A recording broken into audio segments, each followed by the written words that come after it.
If there was one physical subject, one material subject that we should focus on, in my opinion, it is very clear that the head of the snake is the financial system. We can argue till the end of time about who runs the world. Is it the Jesuits? Is it the reptilians? Is it the Illuminati? Is it the Freemasons? We can go on and on and on and on about this.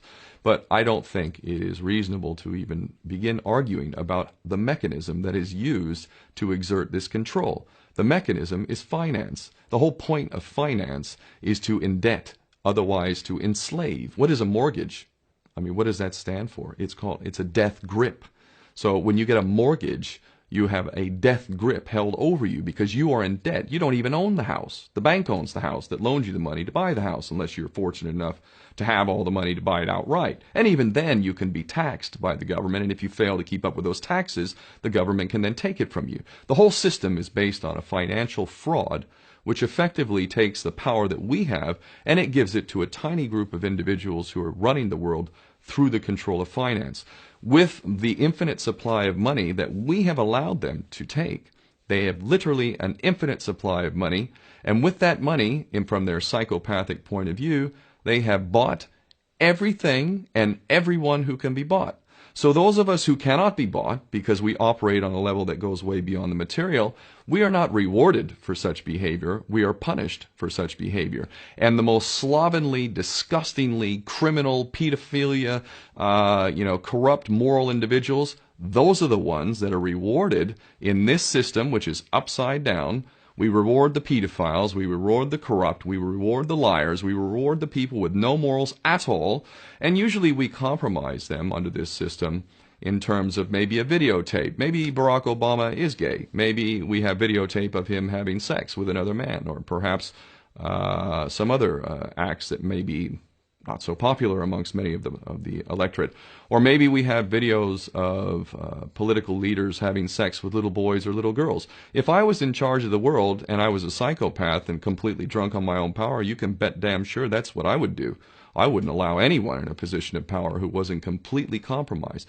When you have an infinite supply of money, you can do this. Take that supply of money away, take that power back, put it in the hands of the people, get rid of fractional reserve banking, which is an obscenity in itself. Listen to the lessons of Jesus Christ if you're a Christian who got really pissed off when he went to the temple and he saw what the money changers were doing.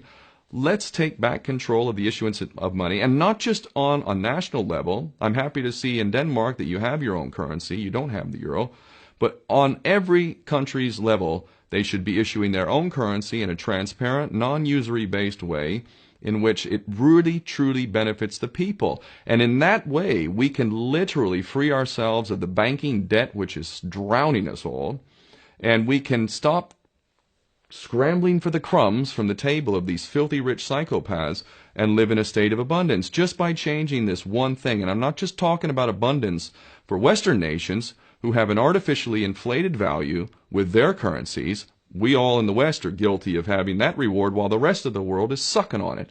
Every nation in the world can use a sensible financial policy to liberate themselves, to have world-class education, infrastructure, everything that a healthy society would require can be had in the worst, most corrupt African country, in any part of the world. We can all have that if we simply change that one thing. John F. Kennedy did that about 6 months before he was taken out. He issued United States notes as opposed to Federal Reserve notes.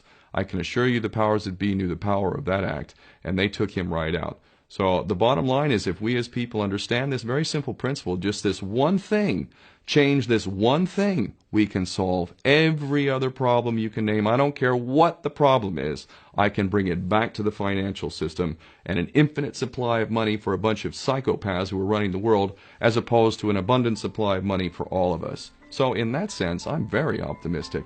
This is not rocket science. I am not the smartest guy in the room. We can all understand this. And as soon as we do, we can exercise the same power that we had, but relinquished, and we can have a future for ourselves and our children. There's a lot to be optimistic about, quite frankly.